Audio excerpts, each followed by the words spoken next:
With the 4-year anniversary of the war in Ukraine last week, I wanted to discuss my brief experience living in Kiev.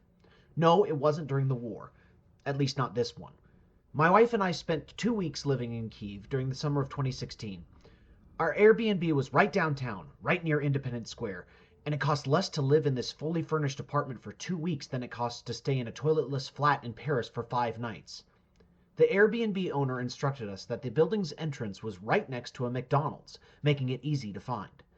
We only ate at that McDonald's once, but it served as a very easy to find landmark and a reminder of our status as Americans in Ukraine, just like the fast food restaurant itself. When Russia invaded in 2022 and when Kiev was under attack, I thought about that apartment and looked for signs of the building and the McDonald's while watching live streams of the invasion. I thought about what it was like living in that tall building, about whether or not the Airbnb had guests that week, or if it was empty.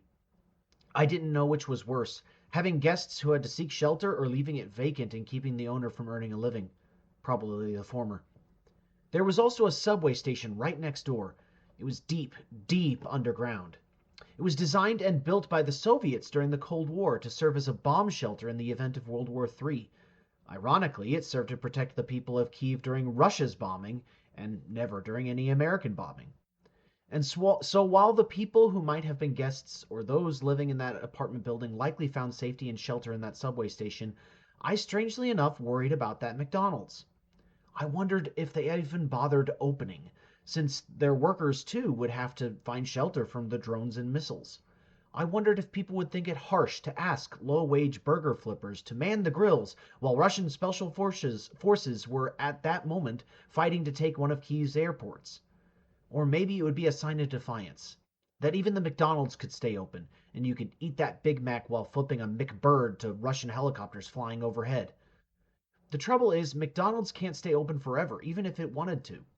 The fact is that McDonald's relies on a very fragile supply chain, even in Kiev. Google says that most McDonald's receive food deliveries twice a week. Why?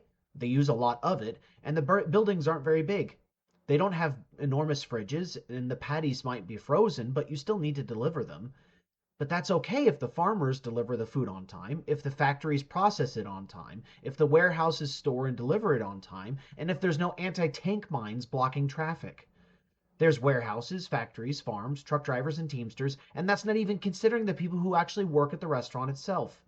If any of these links in the chain get disrupted due to bombardment or the town with the key piece being overrun by Ivan, then no more Big Macs. And maybe they could have everything shipped in from Poland, but that would require a lot of trucks or a dedicated rail line. Now you can imagine Russia targeting this, blowing up the Big Macs before they can reach Kiev to demoralize the population like a deranged hamburglar with a MiG. I wondered how long that McDonald's lasted. I wondered how long it stayed shut down. Would it be shut? Would it be worth it? What was that, McDonald's another casualty of war, or would it stay shut down because it doesn't have good food anyway? I googled it before writing this, and it turns out that very McDonald's is open as of today. It was not hit by a drone or a missile, nor was my building. It might have been shut down during the initial invasion, or it might not have. I don't know. I don't know how they've adjusted their supply chain, but they must have. And they must have considered it worthwhile to do so. I thought maybe the building would be empty, or some Ukrainian-branded fast food or sandwich place would replace it, but apparently the site of the Golden Arches in downtown Kiev is worth all the trucks and truck drivers, farmers, burger flippers, and low-wage workers daring to take the subway to bring you French fries.